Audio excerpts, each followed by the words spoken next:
Hey guys, it's been a long time since I've made a scripted video, but I have received an extreme amount of questions in the last probably 2 weeks, and I've decided that I'm just going to go ahead and make an entire video. This is going to be a long video, I'm not joking. This whole video is going to have to do with running. I've gotten questions from equipment that I use, water bottles, Garmin, blah, blah, blah, blah, to, it's snowing outside right now, what do I wear, like how much do I bundle up, everything. And so I decided to just go through it all and just put one massive video out there for all you weight loss people, weight loss surgery people, all that kind of people that ask me, people. So just let me tell you first of all where I'm coming from. Where I'm coming from is I spent about 6 months after I had surgery, I started running races, and now I've spent the off season meeting with coaches and getting coached and getting better and better and better. From my last one until my second race to my last race, I've taken about 14 to 15 minutes off my 5K time. I went from running about 14 or 15 minute mile to, I have it in me to run around a 7 to an 8 minute mile, but not for over a long distance. I'm at a 9:40 consistent right now, and that is just because I have laxed in my run training during the winter a little bit, because sometimes I lack the motivation. Like I said, though, I've been meeting with some coaches. They've been bettering my running stance, teaching me where to run, all this kind of like how to work to run with my body. And frankly, I feel like I do know what I'm talking about in this area. I've been getting a lot of questions about triathlon, stuff like that. I'll share in another video, maybe even just my update video. I'll share about that much that I know. I haven't done a triathlon yet. And have I met with am I surrounded by coaches, I should say. I am surrounded by great coaches.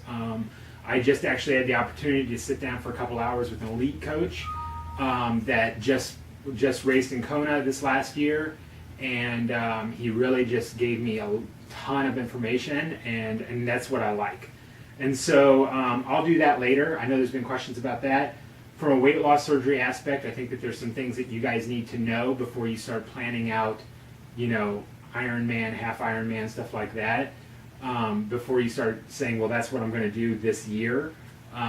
Maybe there's some thoughts to how you can do what you can do this year, and maybe put it off another year until you can eat more and get more nutrition, stuff like that. So it's not too dangerous. But anyways, there's tons of runners out there. They can help you out too. This is just my information. This is what I've learned, and I'm not going to teach you anything that is my thoughts. It's stuff that I've tried and I know works, and I've seen it work, and I've seen other people work with it. So first of all, what you need to start running at all is you need a good pair of running shoes. I have 2 pair of running shoes. I actually have, these are my old Brooks Adrenalines. I'm going to be honest with you. You want to see something?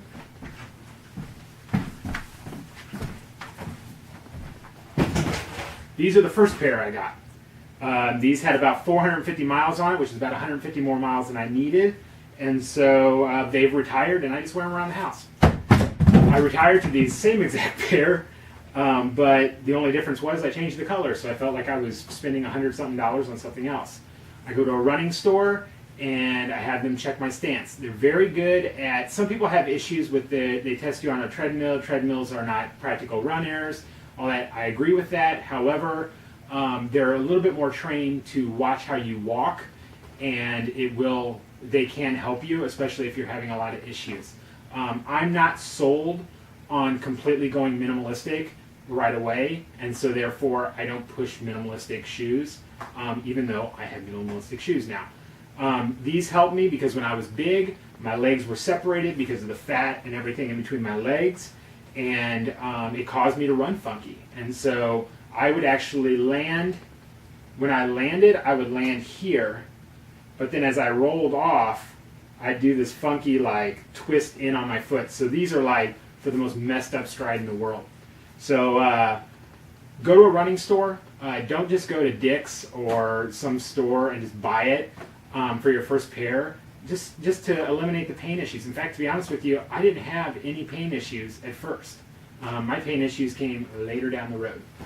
So I've now switched to, these are minimalistic shoes. These are also Brooks. I will tell you, the first thing I do every time I get home, you'll not be able to see them here. You might be able to see them on here. I actually write the date, and then I keep track on my Garmin, and I go back and I keep track of the run mileage on them so that I can get rid of them or recycle them or whatever I'm going to do with them after they're done. It was time for me to run with a minimalistic shoe. Basically, it's when I run, I strike with my midfoot or forefoot, and then I push off. And these have the same idea behind the Vibram, the 5-finger toes. You actually see that it actually has a toe separation here, so that when I push with that toe, I can get that push, and I'm not tied down by just the sole. I like these kind of minimalistic shoes only because I don't think that our bodies are ready for nothing. We've been trained our whole lives to run with a lot of cushioning and soles, and frankly, when you go out there and you start running outside, you're going to get rocks, glass, anything like that, and barefoot running, that's just craziness. Like, yeah, I'm just being honest with you. I don't think that we live in a world, unless you're going to be running on a track or in the grass all the time, and even then, you got issues. So get yourself a good pair of running shoes, go to a running store, see what they suggest. If you want to try a couple running stores, if you have the availability to it, do it and see what they get you in. You might find that they get you in one shoe and then they get you another shoe, and it's like, what the heck, Just pick out. I have a great shoe for the Chicago area, Naperville Running Company. I have some that are about 1.5 miles away from my house. I drive about 35 to 40 minutes to go get my shoes. They're the only company I'll buy them from. So, second of all is I think you got to do is you got to think about clothing. A lot of people like to just put on whatever kind of basketball shorts they got on, or whatever you got laying around, with some sweats, and just put a t-shirt on, your old cotton t-shirt and everything.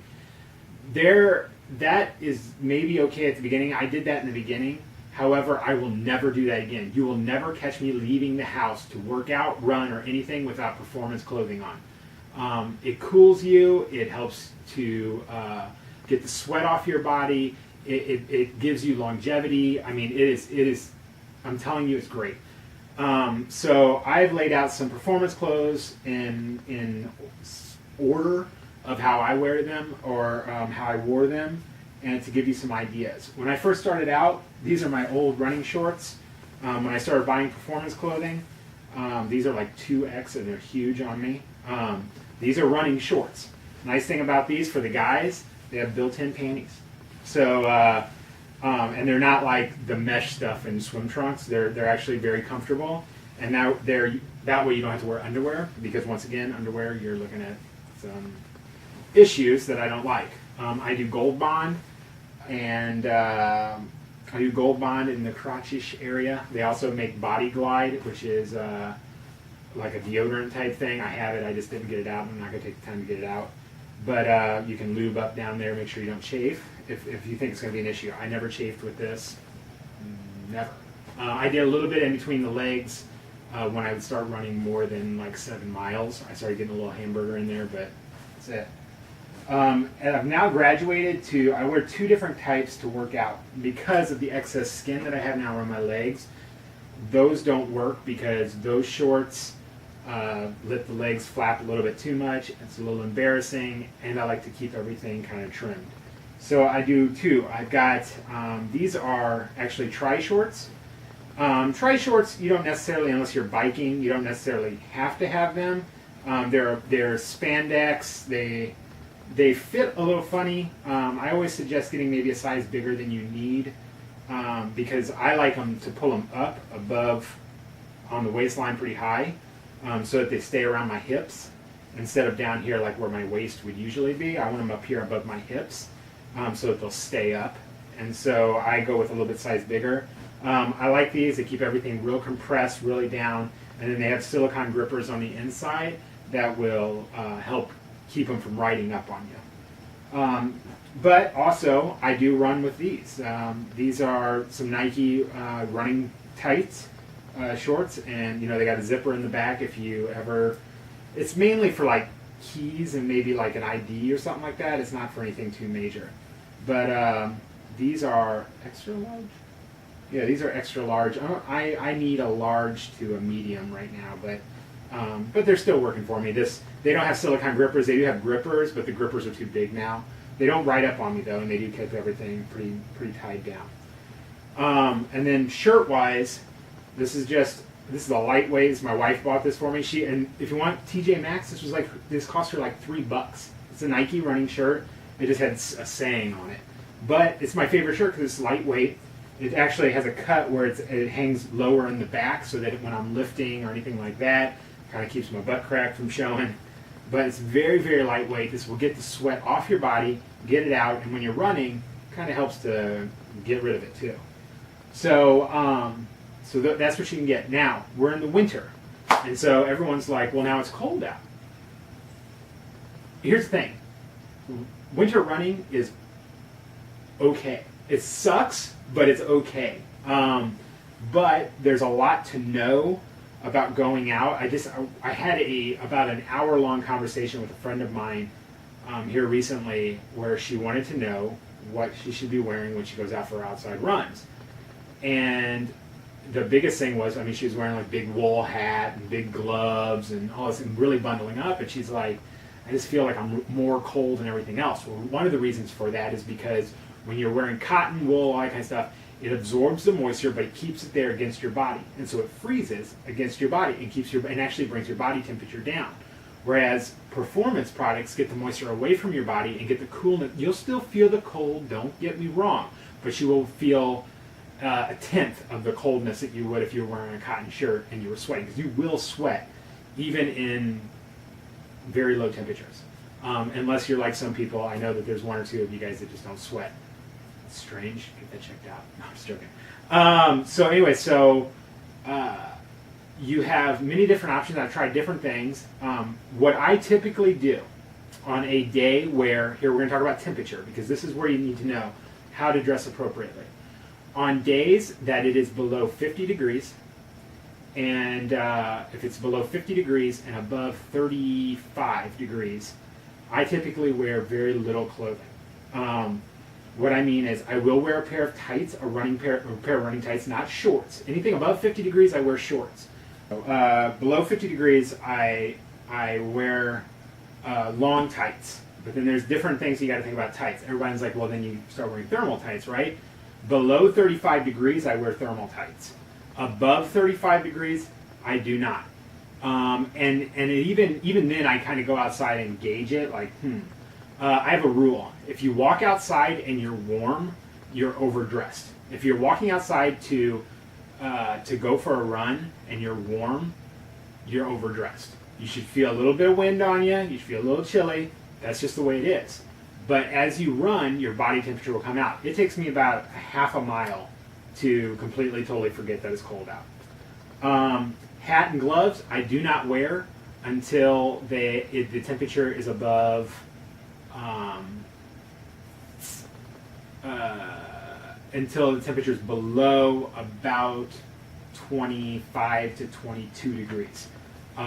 Mainly because I just don't find the need for it. Sometimes I'll wear a hat, but most of the time I don't. Gloves never come on me unless it's below 20 degrees. I will be straight with that. So what I typically wear is I always wear compression. So you can just imagine in your head, I always wear compression. That just keeps the jigglies all down. I have a lot of excess skin and it keeps it all down. So you can always say, I will always have a compression top on underneath. That's solid. Let's just go with that. But let's actually start with the pants. The pants, these are my regular running pants. These are Nike also. They are exactly like the shorts, but they're long, and they have the zippers on the bottom, which I really like, which once you get your feet in, you zip them up. This does have some reflective stripping on the bottom, and they're nice. They're very, very nice. And the thing that I like about these are what? These are 1X? Yeah, these are extra large. With these, I'm ready for a smaller pair, but what I like is because they're a little bit large on me, I can pull them up higher, and I like them really, really high. I like them up on my waist so they won't slide down. I find if I try to put them where my pants are, or my pant line is, as my loose skin moves around, it pushes the pants down, and I'm pulling my pants up all the time. So this is from 50 to 35, I'm wearing this. These are not thermal, these are just running tights. These are thermal tights. These are not under any circumstances for running. My wife bought them for me, and frankly, we really haven't had a whole lot of cold days, so I haven't really worried too much about wearing anything else. These they sit on my waist, so I have to pull them up when I run. I've had 1 or 2 runs this season where I've had to have these. It's just been so freaking warm. And so these are Nike Pro Combat, whatever. These are compression, and where the tights aren't really compression, but these are compression, and these are thermal. So they have almost, it feels somewhat like fleece on the inside, but it's not fleece. Like I said, these will never be put on my body unless it's below 35 degrees. So those are pants. That's what I run with pants. Then when I go to shirts, what I always wear is I will either wear a sleeveless compression, or I will wear a long sleeve compression. If it's below about 40 degrees, I wear a long sleeve compression no matter what. And that's just personal preference. Usually 40 to 30 degrees, I'll end up rolling up what I'm about to show you, my next shirt. This is my running shirt for the outside. This is a North Face, and I love it. It's just, it does have what's called the monkey holes in them, which when you run, you put your fingers through it. Here's the thing. Here's what people need to know. Some people are like, oh, you're supposed to put your hands through there. Really, honestly, what this is for is when you have, it's more important when you have your gloves on. You put your gloves on first, and then your hands through the sleeve, and then you put your fingers through the monkey holes. This will keep the air from getting up in. Really, honestly, if you're running anything below that, there's no reason to really have to use the monkey holes. Unless you're one of those people that somehow runs so funky with their arms so close to their body that they're constantly rolling their sleeves up, maybe then. But this is what I wear all the time. I mean, I'm talking every single run since, and it's too big on me now, but I still run with it. So every run probably since October, I've been running with this. So I love it. It's great. For really, really cold runs, I will sometimes ditch the long sleeve compression and put this long sleeve. This is a cold weather. Well, it's almost kind of like fleecy, but it's a run. It's Nike, and it comes up higher on my neck, and I'll put this under and then still wear this over it. Or sometimes I just wear this, and then I go to either what I'm wearing now. This is for running. This is all to get the moisture off you and everything else. I like it. The hood is very comfortable. I also have this North Face one. This is a little bit too big. This is a 2X, but the hood is more of a running hood, and so it fits more to your body. It fits more to your head, and so it's a little bit tighter on you. I like it. All of these have, headphone stuff, which I really don't run with headphones, but if you do, there you go. Hat and gloves. Okay, so gloves, don't wear whatever you got. Buy performance gloves. You can buy whatever. I have Nike.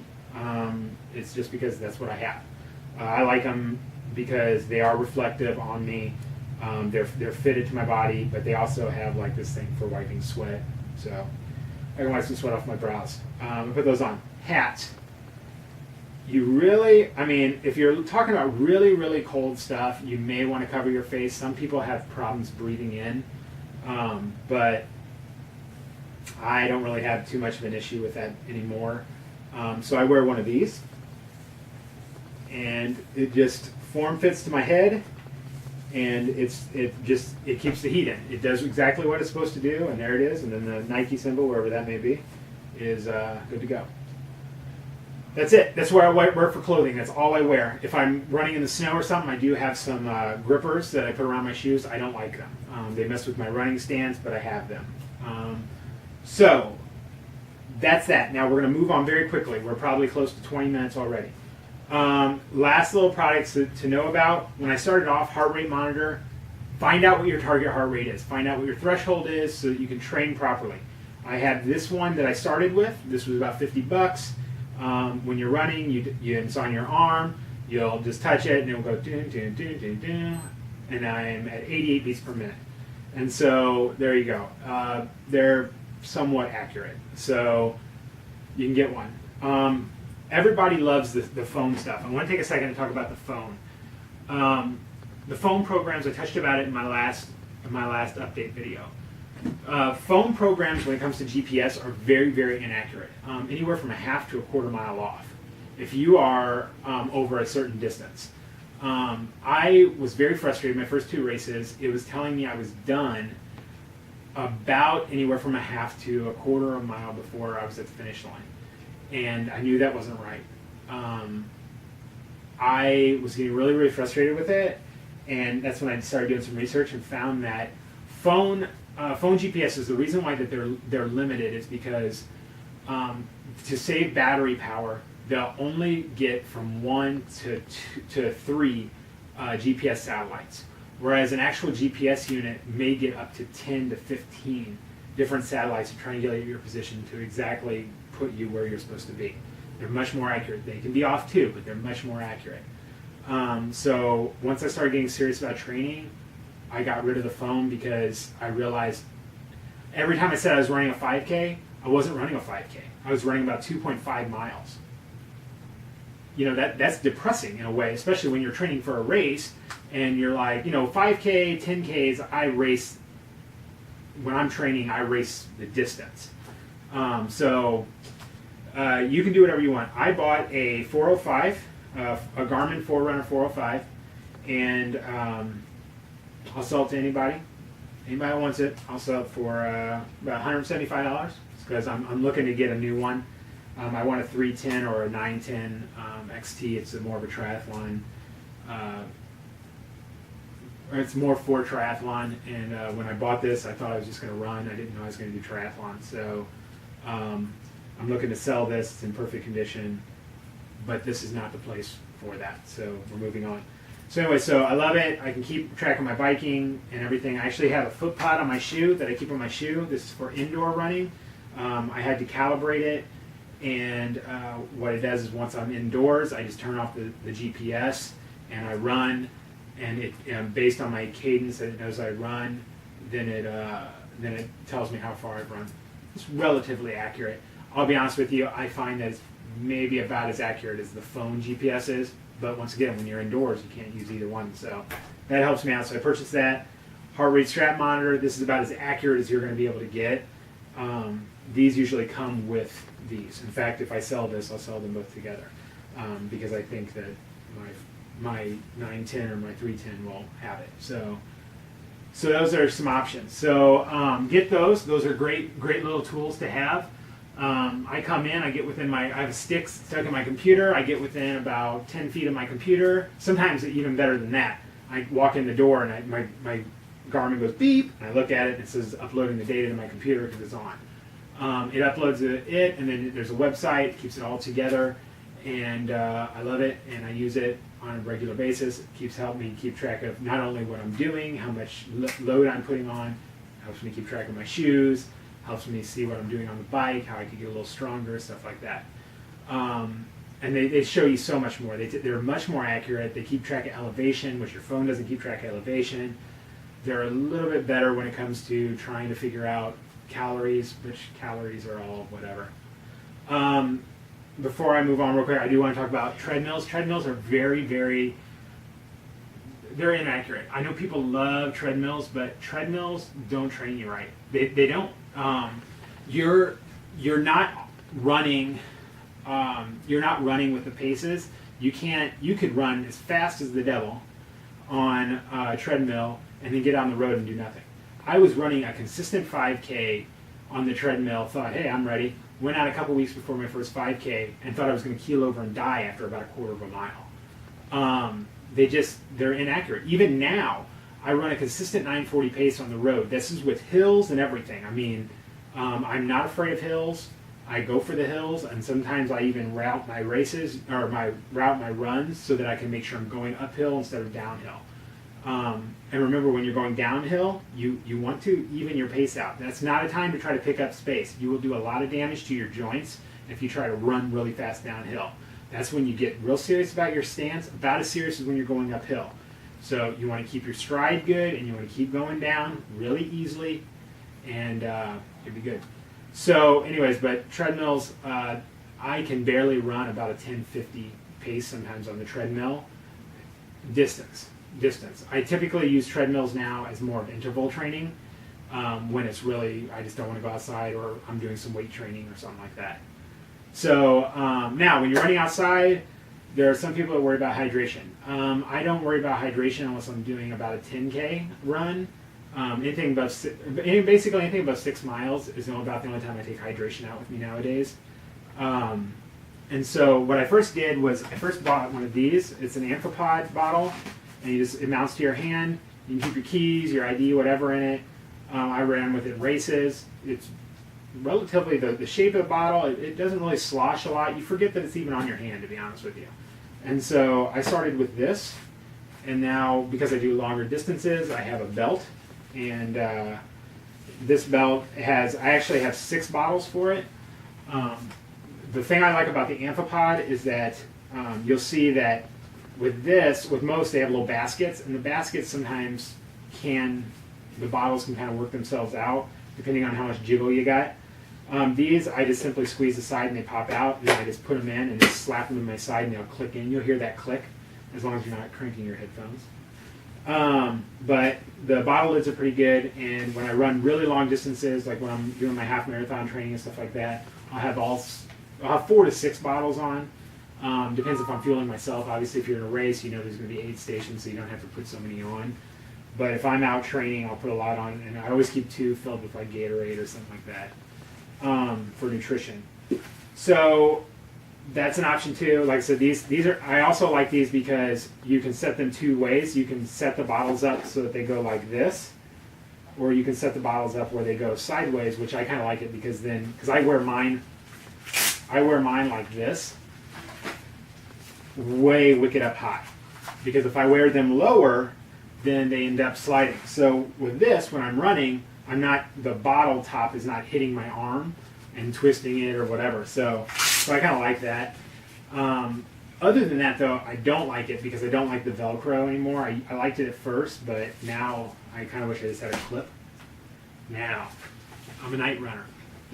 Folks, I love to night run, and I didn't bring out my headgear, but I do wear one of those. You can just buy them from any store. It doesn't matter. The running ones, they're just, I've even had, like I said, I've had top marathon guys that say the running ones are the same thing as the Energizer ones you buy at the hardware store.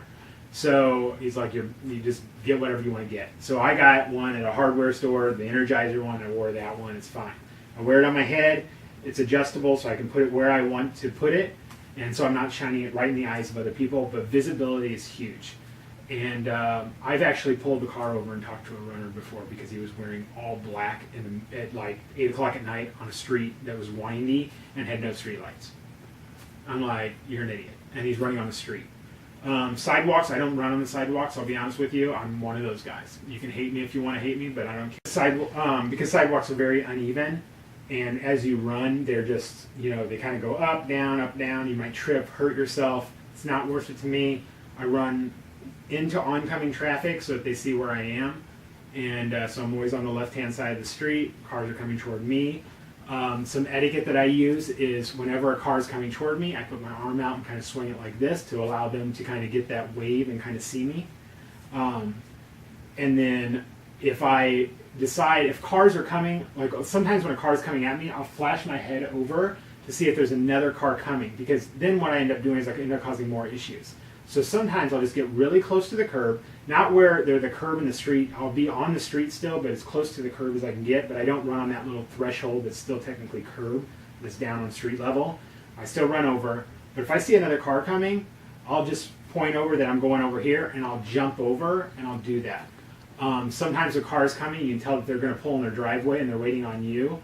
I'll simply say this way, or I'll go this way, or I'll go this way, and I'll just give them a little nudge, just to let them know what's going on. Also, when I'm at night, this is my #1 guy.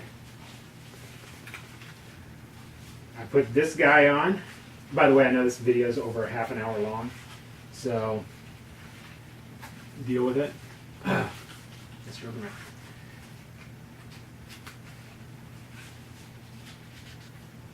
Oh yeah, you know, I'm bringing sexy back right now.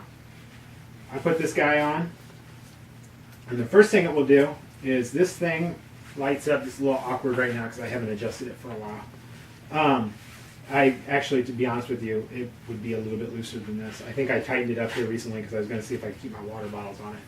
But these light up like Christmas trees. I mean, they are like when a light hits it, these silver lines, they are like flashlights light up. And then also, and I have one on the back that lights up too. This is Amphipod also, and I'm not sponsored by Amphipod. I just buy Amphipod for some reason. So these are great. You can buy vests, anything like that. Run with them at night, guys. Please run with them at night. Please, please, please. Do not go out there and just try to. Oh, if I see a car coming, I love running at night because I can see the cars coming.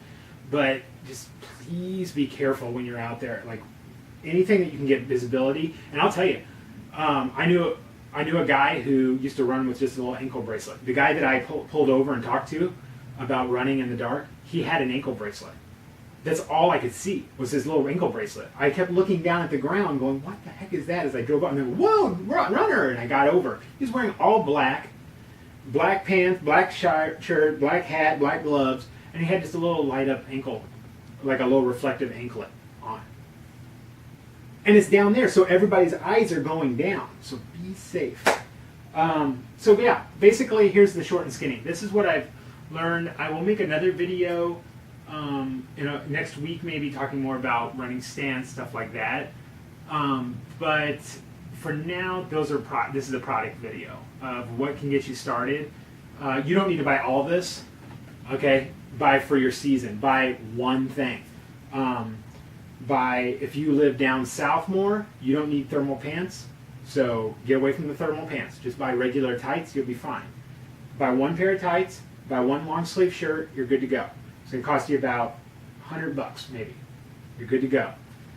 Your shoes are going to cost you about $100, and then I think this belt ended up costing me about $40. This cost me about $20. So the Garmin costs a lot of money. Shoes cost a lot of money. Deal with it.